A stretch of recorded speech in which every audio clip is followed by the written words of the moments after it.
I've heard them sing, he paid the price in Jesus for it all.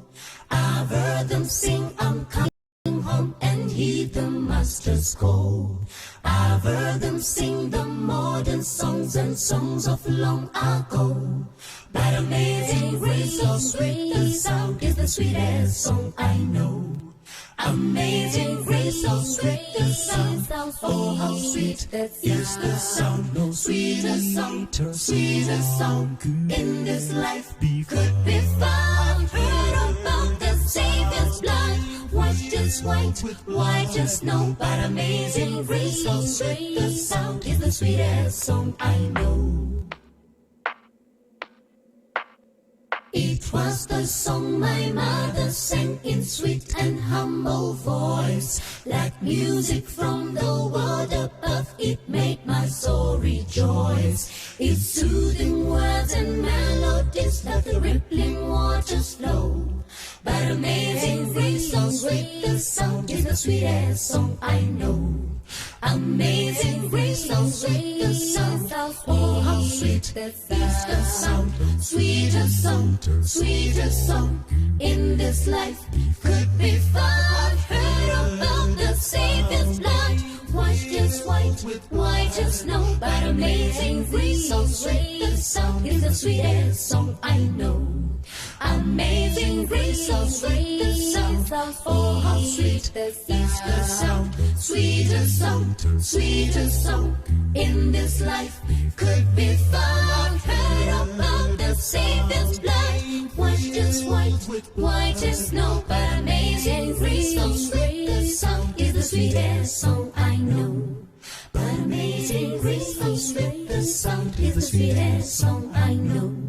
But amazing grace, so sweet the sound, is the sweetest song I know. But amazing grace, so sweet the sound, is the sweetest song I know. The sweetest, most wonderful song I know. All right, I tell you. Good evening, everybody, and happy Sabbath. How is everybody? A little late. Rain. I tell you. This is Jeffrey. You good? Happy Sabbath, everybody. Good evening. Welcome to another installment of Dove on the Window. I am your host, Wendell Jeffrey, and this is my dear wife, the ever smiling, ever pleasant. I guess only I get to see her unpleasant. Everybody, she's pleasant with everybody, and most times with me, but I get to see her unpleasant from time to time. Sister Jeffrey, how are you doing there? I'm wonderful. How was your week? My week was wonderful as well. Anything? Good evening, everybody. How you doing? I hope you are doing wonderful. I hope you had an enjoyable week and that you're ready for us to talk about maintaining healthy boundaries. Shall we start? Say a prayer. Our Father which art in heaven, we are so gracious and thankful to you for this opportunity to be in your presence this wonderful evening. We want to thank you very much for the rain that is showering upon us, Father, and we pray that, Lord, even as we continue to bask in your glory this evening, that we will indeed, as we discuss, that we will learn. Yes. We love you and we praise you, and we give you all the thanks that is due to your holy name, Lord. Yes. Amen. Amen. All right. Well, first, let me begin by thanking those who came out to our Financial Peace Seminar. We had a wonderful Financial Peace Seminar last Sunday. We have another one planned for the 7th of July. And you'll get more information. But plan to come. We had a wonderful time as we talked about finance. We know that finance is a very big problem, particularly among certain demographic of people. And a lot of us, we were born in poverty, and I'm talking about poverty now, in relative poverty, where we're not able to travel, we're not able to invest, we're not able to obtained some of the most basic things in life. And so it has a lot to do with understanding money, understanding how money works. And so we talk about those things, and we will continue that discussion when we meet again on the 7th. Those of you who would like to be there, you have a little time to plan for it, almost a month. In fact, today's the 7th. You have a month. So if you want to be there, you want to understand about finances, you want us to get down, we get down in the trenches, and I take my time and explain certain things. You get a chance to ask questions. It's very, and it's a semi-formal setting, and so you get a lot of opportunities. You can talk back, you can discuss. And so for the 7th of July, God's willing, we will continue our Dove on the Window Financial Peace Seminar, okay? So remember to contact us, 647-9007, 647-9007, or you can contact us on our Facebook page. Of course, that number there, that's a WhatsApp. The WhatsApp is also good on that number, and so you can send a message indicating that you want to join, and there's a WhatsApp group that has been created for us, those of us who are a part of this Financial Peace Seminar, all right? So you'll get some more details on that as we move forward. You get the location of the place when you sign on, okay? To my friends, those who were there, we had a good time, and I want to thank you so much for coming out. And some of you indicated that you wanted to bring other persons. You're allowed to do that, but you need to let us know in advance, so we could know what kind of numbers we're looking at. Okay, so we started last week to discuss maintaining healthy boundaries, and we are saying that it's twofold, in the sense that parents need to know their boundaries and the boundaries that they would allow their children to be exposed to. And as well, parents need to understand that children too have boundaries that need to be respected. And we talked last week about the fact that has just recently passed at the parliamentary level the Juvenile Justice Act. And that act has a lot of implications, particularly for parents and guardians. And so those of you who have children need to understand, and we'll share with you some more on how you have to be guided. Parents, guardians, teachers, members of the armed services, the police, how we interact with children as a result of that act. So we're talking about boundaries, maintaining healthy boundaries, and last week we defined the boundaries. I'm getting some messages. Let me see what some of the folks are saying. I can't see it from Tucili. You seeing what they're saying there? I don't have one. I mean, I can't. My glasses don't allow me to read that far off. Let me sign in here to this. Maintaining healthy boundaries, and last week we defined the boundaries. Celia? Go ahead. Okay. All right. So, remind the folks, Sister Jeffrey, when we talk about boundaries, what are we talking about? Well, we in talking about boundaries, we're talking about your personal space, that space between you and others, you and someone else, whether it's you and a stranger, you and a friend. It's almost as though as we were saying last week, it's almost like a fence, having a fence, and which allows only certain things to be in and keeps out other things for your protection, as well as others' protection. So boundaries basically is to help with your protection. Correct. Defines areas of privacy. We said that we are taught boundaries. Our parents teach us boundaries, and then as we grow older, we define our own boundaries. I think we touched last week on the fact that there are different kinds of boundaries. There are physical boundaries Yep. that protect. We did mention. We talked about the fact that there are physical boundaries that protect our body. We have sexual boundaries that protects our sexuality. We talked about emotional boundaries. Okay, emotional boundaries that we set for in our minds, right? Safeguard ourselves. Correct. To protect our feelings. Okay. Emotional boundaries. There are certain things that we have to do in order to protect who we are. There are certain people who you can't allow to get too close to you, because if they do, they can really upset your equilibrium. And so we have emotional boundaries. We have things that we do to protect our emotional boundaries, to protect our feelings. There are some people that you have to love them from a distance. Okay, we talk about understanding our boundaries. Your psychological boundaries. These boundaries define you, your personal dignity, your you-ness, the uniqueness of you.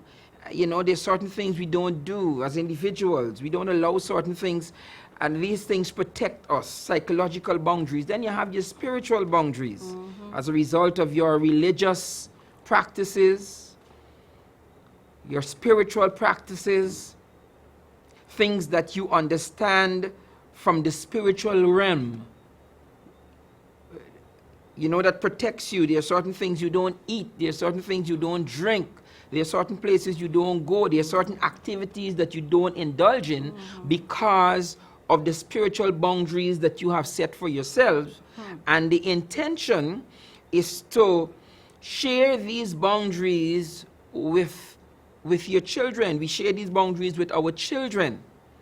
And then we talked about parenting and the fact that we all, as adults, whenever a child comes into our sphere of influence, we are acting as parents, and we use the term. There's a term we use for that. You remember the term, Sister Jeffrey? Something In loco parentis. In loco parentis, where we are acting in the stead of parents. And so we talked about that if your home is not conducive to children, you have people in your home that don't respect children. You have people who come to visit that might be abusers of children. You need to understand that not only are you responsible for your own children, but you are responsible for other people's children who might come into that sphere. Where you are. Yep. All right? Sister Jeffy, you there? Yes, I'm there. All right. So we got to be very careful. You are responsible for every child who come into your sphere of influence as an adult. And so you need to be careful of that. We talked about the fact that parent-child relationship is a in loco parentis relationship. We have athlete, coach. Coach, if you're a coach, you're acting as a parent. Teachers, children. If you are a teacher, you know, all of those things. If you are a club director, like in the Scout or the Girls Guides or the Pathfinders or the Adventurers, you are responsible for those children. And you need to be very careful, and you need to take those responsibilities very seriously. And parents, you need to be very careful to where you send your children. All right? So those are some of the things we talked about yesterday. And then we talked about boundary circles. Yep. Right? Allowing people to know what you stand for, you know, what you will do, what you will not do, you know, what you will allow them to do. Correct. And what they will not be allowed to do. So, you know, just letting people know, here's where I stand. Here's where I stand. I was in a taxi this afternoon as we're talking about this boundary circle. And the taxi driver, something I mentioned to him, and he said, oh, I'm a bachi. Something, he was talking about something about cook, going home and cook or something. And something I said to him, and he said, oh, I'm a bachi. And then he said, you know, I said, that's okay, that's okay. He said, well, I would rather, you know, be alone. I would rather be alone than, you know, to live with a miserable woman, as it were. So he was telling me about the last woman. He said, the last woman, he said, I don't drink. And she's telling me, oh, a little one, taking a one beer ain't gonna kill you. And so he was trying to tell me, you know, that there's one of the reasons why he's a bachi, because always gets into these situations where these people want to tell him what he must do. And he said, I don't do those things. So, you know, you start to I keep them at bay, leave them out there. Let me stay a bachi and you stay over there in your corner. So that's what it is, you know, allowing people to know, yes, I don't eat this, I don't drink this, and no matter what you say, this is not what I will do. I don't go here, you know, just making sure. Because the thing is, when you break those circles, and you try to keep it, to hold to it the next time, then people say, well, wait, last time, you know, you take a beer or you take, you know. Correct. So. Whenever you violate your principles, then people refer to those violations. Go back. You know, they say, well, you did it the last time. So you need to be very correct. You need to be very careful of maintaining your boundaries. And there are some people who you allow to be close to you. And there are people who, for your own health, are not as close to you, and those things need to be defined. And as we move forward, I'm saying particularly that parents need to share boundary limitations and possible boundary violations with their children, and we're going to get into that some more. You also want to set the premise for it, that you as an adult, you have your boundaries that you have created that help you to survive, these boundary parameters that you have developed, they help you as you move forward. Like Celia spoke of the taxi driver who said, I don't drink, and there are people who come into my life and want me to drink. So you develop your boundaries that help you to maintain a stable you. And some of us need to tighten some of those boundaries. You might need to walk back some stuff when we realize that, yeah, you know something, I should not be doing this, or I should not allow this to be done to me. And we need to walk back those boundaries, redefine those boundary lines for our own well-being and our own prosperity or upward mobility. However, we have to also share these concepts with our children so that our children, as they move forward, begin to understand that they too need to establish boundaries. And so you have to talk with your child age appropriately. Your child must know that there are certain things people should not say to them. There are certain things that people should not do to them or with them or in their presence. A lot of us as parents sometimes don't engage our children at that level. And we assume that our children are going to be in safe spaces. And so we don't want to tell the children that people must not touch you in certain areas, that people should not say certain things to you, and if they do what the children are supposed to do, we have to teach these things. And so some of us fool ourselves into thinking, well, my children, they're home, and they go from home to church, and they go from church to school, and all of those places are healthy. Only to realize that there are things that can happen at the church. There are things that can happen at the school. Okay? So, notwithstanding that you presume that where your children frequent are safe spaces, it behoves you as a parent and as a guardian, acting in loco parentis, as the protector of the child, it behoves us to share with our children boundaries and boundaries violations so that they can be protected sometimes. And I've heard this, and counselors, we experience this all the time, where children are hurt during their childhood. And because they are afraid or unable to explain what happened, they grow into adulthood, and then all these memories haunt them. Okay?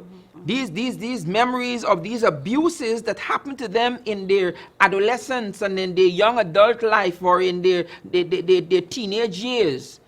These boundary violations affect them, and so they live with them. All right? So we have a caller. Let's take a call. Hi, good evening. Hello, this Good is evening. Dove on the Window. You have the right number? Yeah, this is channel 2. I'm not hearing you. If we are... Yeah, the channel is on now. Oh, no, I don't think it will show tonight. All right, thanks for calling. All right. That was an interesting. That was an interesting call. We have games, and the people love the games. We don't show the games on Friday night. Sorry about that. All right. Okay, so let's move forward. Celia, you seeing the thing? Okay. You want to read what people are saying? No, folks are just saying Happy Sabbath saying and so on? Happy Sabbath. Simone says she loves the topic, and she's just, Okay. reaffirming what it is that you're saying. All right, so let me take another call. Hi, good evening. Hi, good evening. Good evening. Hello. Good evening. I just want to say good night to both of you. Thank Good you. night. Lovely as usual. Thank you. And I'm enjoying the program. Okay. Thank you so much. We're glad. Yes, I really enjoy your program. I learn something all the time. Thank Okay, you. all Thank you right. so much. Yes, nice to both of you. Thank you so much. Thank you. And that's why we're here. We're here and we plan in the sense that we share our life experiences and we share the knowledge that we have because we hope that somebody will hear something that will make their marriages stronger, increase their parental skills. Those children who are listening to us, we're hoping that they will hear something that will benefit them. The young adults, we're hoping that they will hear something as they govern their lives and as they plan to move into adulthood and marriage life and so on. We're hoping that we can share something that will benefit you guys. All right? So we're dealing with tips on parenting. And Sister Jeffrey, as we go around the country, tomorrow I'm going to be in Union. We're going up to Union tomorrow. We'll be at the Union Seventh-day Adventist Church as we go up there to share some tips on parenting. We're in Essequibo, we're in Potential. We go around the country, Linden, we all over, as we deal with parents and as we seek to help parents we seek to help parents as much as we can because a society pivots on the home. And everybody knows that. The society pivots on the home. And if there is a breakdown in the home, yes, the church might catch it and should be in a position to catch some of the breakdown. The school might catch, and we also do training with teachers and teaching faculty and so on. The school might catch some of the breakdown. But the home is the place where a lot of these training should take place. And if it is missed at the home, then the society can suffer. All right? Let's take another call. Hi, good evening. So, hi, good evening. Hi, good evening. Good evening. Pastor Jeffrey, I must say, I was there. My name is Sonia, and I was there last Sunday. It was a great time. Whoever didn't come, they missed out a lot of learning, gaining experience, how to attack your finance. I'm telling the whole of Guyana, they need to be there the next time because it will benefit you to put your mind at ease for some little topics that you think about all the time that you didn't know how to handle it. So I must say thanks again to you and your wife for doing such a great job in my life because I can take this experience. And I'm telling people and they were like, wow, I never even stopped to think about this part of it. So the finance was great. I'm able to handle my finance a little better. My husband is agreeing. Nice. So the savings is really coming. I'm so grateful. Have a blessed night and happy Sabbath. Thank you, Sonia. Thank you so much. Thank you, Sonia. Thank you. Thank She you. was going to say something. You can call back. I think I cut her off. She was going to say something. Yeah, we sometimes. All right, let me take another call. Hi, good evening. Good evening. Hi. Good evening. God bless both of you. Thank you so much. The first time that I'm tuning in, Okay. I'm really enjoying the program and learning a lot from you. Thank you so much. God bless you both and keep up the good work. Right. Thank We are you. here Thank every you. Friday night at 8 p.m. Okay? And those of you watching on Facebook, we stream around the same time too, right? Friday evenings from 8 p.m. I think Eastern Standard Time. All right. Sonia touched on something I just want to say. A lot of us have problems with finances and we don't know how to approach it. What Celia and I do, let me take this call. Hi, good evening. Hi, are you on the air? Just hold a while. I'll come to you. Just hold a while. Just hold a while. What Celia and I do is that we have learned a lot on how to govern our finances. And for many, many years, almost 20 years, we have been living debt-free. And so what we do is we share those concepts on how to do that, how to get out of debt, how to save, and so on. And so that is what we talk about in this financial peace seminar. The first one began last week. The next one is the 7th of July. So if you need some help in that area, I touch on some other subjects too as we seek to build up on what it is you can do to enjoy a better life. You're supposed to enjoy your life. And so we touch on those and you get to interact, okay? So if you want to be there, please let us know. I give you the number and you will let us know. We will, sorry about that caller. Right? You let us know if you plan to be there. And we will have a good time. All right, let's take a call. Hi, good evening. Hello, good evening. Hi, Hi. good evening. I've been watching your program a very long time. I'm 65 years of age, and I enjoy everything. Every Friday night, I'm a Pentecostal, but every Friday night I'm here listening. And I advise you all to keep up the good work. Thank you. Thank night. you. Thank you so very much. Thank you. Thank you so much. Okay, all right. So let's get back now to, we're talking about boundaries for yourself and your children. Yeah. Now, what are some of the ways that a parent could violate the boundaries of their children? One is in the area of non-consensual touching. It looks as though we're going to have a little challenge here tonight. These folks want to talk. Hi, good evening. Good evening. Hello? Okay. Okay. One of the ways you can violate your children or your children can be violated is in non-consensual touching. If your child tells you, man or woman, mom or dad, if your children say to you, your child says to you, I don't feel like you should be touching me, if the child says that, you need to respect that as a parent. If the child is old enough to desire privacy and asks for you not to touch them in certain areas, then as parent, you need to respect that.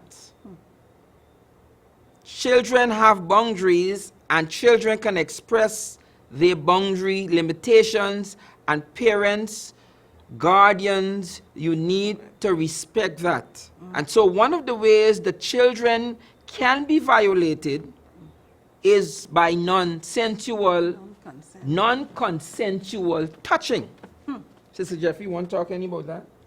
No, you said it.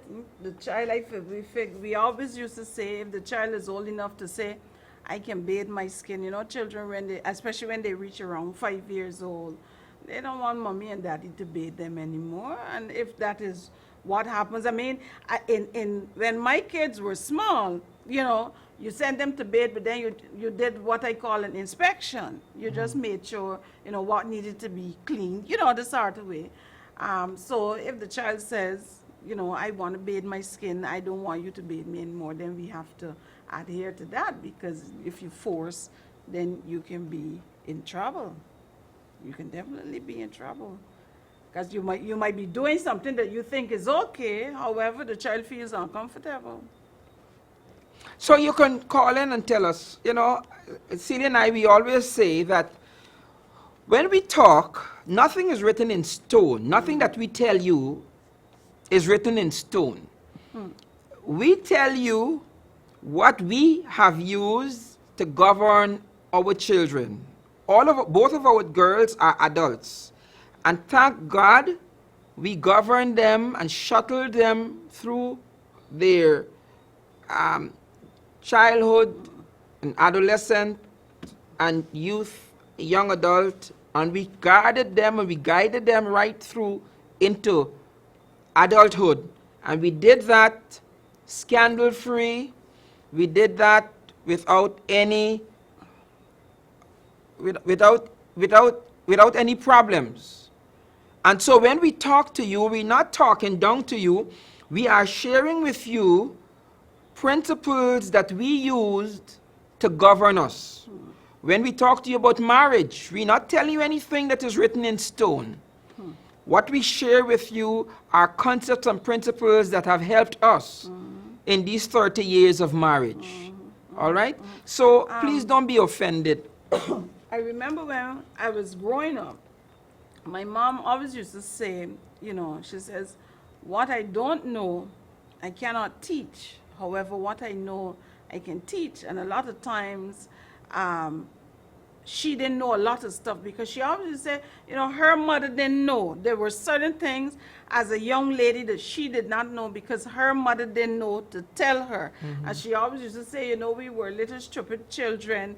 Your mother said this, and you didn't ask why or anything. You just went along. You just did whatever they said that you needed to do. You know, I understand sometimes as big children, you know, your parents wanted to bathe you and do different things anyway. So the thing is that all we got to do is be willing to adhere to whatever it is that the children are requesting. If the children are old enough to ask a question, then they're old enough to receive an answer no matter what it is. So yes, a child might say they don't want you to bathe them, they don't want you to dress them. And I guess all we can do is say to the child, you know, why? And let the child explain to us whatever it is. What is the reason? Oh, well, I'm big enough, or I figure I need my privacy, or whatever it is. And then from there, you know, you're okay because you understand what it is that child that child is requesting. Correct. So you don't have to. It's not like it's an issue. It's a problem. You know, you have to talk to somebody about it or anything because that child would have said to you, you know, I'm not comfortable with this. You know, it's almost like they have children, little children, who, when they go to the washroom, when they go to the toilet, they have to close the door. And sometimes you might say, no, you need to have the door open because of whatever. If that child says, Mommy, I need to close the door, then you need to close the door because that's the request that that child has made. I want to say this too, that I have heard of stories where children who have been violated by other persons or other members in the family put up a barrier against all the members of the family. So you might have a situation where a child was violated or is being violated by someone. And so the child says to the parent or the guardian or another adult, I don't want you to touch me a certain way. I don't want you to bathe me. I don't want you to see me exposed. Yeah. And they're doing that because of what is happening in their head based on some What is violation that might have happened to them or is currently happening to them. So all of those things are cues sometimes that the child might, without any without having been violated, the child might come to an age where they say they want their privacy. Instinctively, they know that they need privacy. this. Or I need that this. child might have been or is being abused. And that might be a moment, if the child comes out of the blues and says to the mom or the dad, you know, I don't want you to bathe me anymore, I don't want you to touch me anymore, then that might be an occasion, an event for you to ask the child, you know, are you okay? Has anybody touched you inappropriately? You see what I mean? You can use that occasion to verify. Yep. But what I want you to know and understand is that your child has rights. Yep. Okay? Your child has rights. And you do not have the prerogative you do not have the prerogative to violate your child's rights. We can talk some more about that. And I know that some of you are cringing at home. Your children might be enjoying this, but you are cringing because you're thinking that not in me house, right? If you want rights, you wait until you start to pay your bills until Now you want privacy. You're talking about you want privacy. I take off the door by from the hinges. Okay. Another way that you can violate your children is physical punishment. And this is a big one. When I think of this, I think of growing up and I'm telling you, physical punishment is a way. I mean, now it's really, they're trying to really clamp down on it. But I remember when I was growing up, I had a friend named Winston. Oh dear. Winston's mother, it seems as though he was the only one that got physical blows. He's the only one. Because Rosalind, the girls didn't get anything. But he always used to get licks. And Winston had a high color. Winston's mother beat him with anything that came to her hand. Anything. And the amazing thing about it is that all the licks that she gave him didn't make him, it's not like if he did something today and she beat him today and tomorrow. No. Especially during the summer. Oh my goodness. Winston would get licks because Winston would leave the house. You know, during the summer, we had this, what should I say, ritual. We just had this thing. During the summer, when you finished doing all what you had to do for your home, we took ourselves to the beach. We walked. Faith, myself, we just walk. It was a group of girls and boys. And Winston, a lot of times, would accompany us. Without permission? However, without permission. So when Winston get back home, his legs. I mean, and because he had this high color, Winston's back, I can still see it now, would have all sorts of marks on it. But tomorrow, Winston back. So this is really a big one. Physical punishment. And there's, you know, and this is, my head is so full. Physical punishment. They have some parents who beat their children. Y'all, a beaty, good and proper. When a beaty, I was tired. a beaty, when I done, I was tired. When I finish, a broomstick break. You know, girl, Oh, I beat you. When I done, I beat you. And when I done, I sent you in the bath. You know? I saw a video, somebody sent me a video with a lady beating a child with a cutlass. I don't know if you remember. Yeah, I saw that. You know, and some parents really believe that is the norm. when we do, right now we're dealing with boundaries, but there's another topic where we deal with parental styles. And maybe we'll get to that, where we deal with the style of parenting. A number of people, hear what people say. People who like to beat their children, find pleasure in beating their children, they tell me things like, Pastor Jeffrey, I get licks and it ain't kill me. You know, you hear those kind of stuff. I want to say to you, because right now I'm talking to the World Wide Web and the television audience. We're talking to a wide cross-section of people. But when I get into a control environment, when we're dealing with the control environment, okay, and we get to observe who we're dealing with, there is some things that I go through with the persons as we interact when we do these sessions in a more personal setting. You might say to me, well, Jeffrey, I get licked some man dead or something like that. I want to suggest that the licks might not have killed you, but it beat the sense out of you. Some of you get licks till you're dotish. You're listening to me now, but you're dotish. Blows make you dotish. And so because it ain't kill you, you figure that you could do it to your children, but all you're doing is making your children more dotish. I am not telling you not to beat your children. Wendell Jeffrey, Celia Jeffrey, we are not saying not to beat your children. We are saying that one of the ways you could violate your children is with physical punishment. Yeah.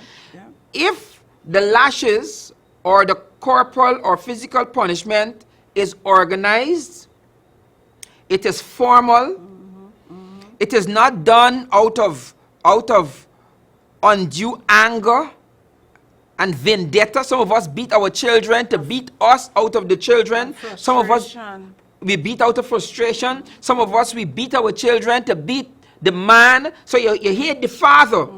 And so you beat the child as though it's the father you're beating. And some of you justify that kind of ignorance. Can I go back to the Juvenile Justice Act and to the laws of Guyana? If you abuse your children and somebody calls the Child Care Protection Agency, and after investigation it is proven that you abuse your children, the state will take your children from you. And some of you don't mind. My mind is running 1,000 knots an hour. Because some of you believe that you have the right to abuse your children. And I'm not just talking about formal, organized punishment. I'm talking about abuse. And some of you parents and guardians think that you all have the right to beat the daylights out of your children. And you can't do that. Can't do that. And the state has a right to protect those children. And so, when you violate your children in these areas of non-consensual touching or physical punishment, the state has a right to step in the interest of those children and to protect those children from you. So, because you were beaten and abused, and have become dotish as a result of the beating and the abuse, it doesn't mean that you have a right to perpetuate that. No. There is a research, you can Google it. It is called Study of Inmates in Guyana. It's on the internet. Study of Inmates in Guyana, Guyana Prison Service 2018. They brought down some specialists and they went across the prisons in Guyana and they did a controlled study of the inmates in Guyana. Allow me to quote some statistics from that study. 6 out of 10 inmates were physically punished by their parents or guardians as children. Understand what I'm telling you? When they asked the inmates in the prison, those violent guys, those thieves, those thugs, those breachers of the law, when they asked them, tell us about your upbringing, 6 out of 10 were physically abused as children. Let us settle in. I'll take a call. Hi, good evening. Why you don't come and see me rest yourself? Good evening. Okay, thank you. Listen. You get one, you get one, you get one, you get one, you get one. Maybe our children are listening. 6 out of 10 inmates say that they were physically abused as children. 1 out of every 4 prisoners said that their mothers were abused by their male partners. Understand what I'm talking about boundary violations. And our inmates are telling us that they grew up in homes where 1, they were physically abused, and 2, they saw their mothers being physically abused by the mother's partner, either the mother's husband or the mother's boyfriend or something. Let me take a call. Hi, good evening. Good evening.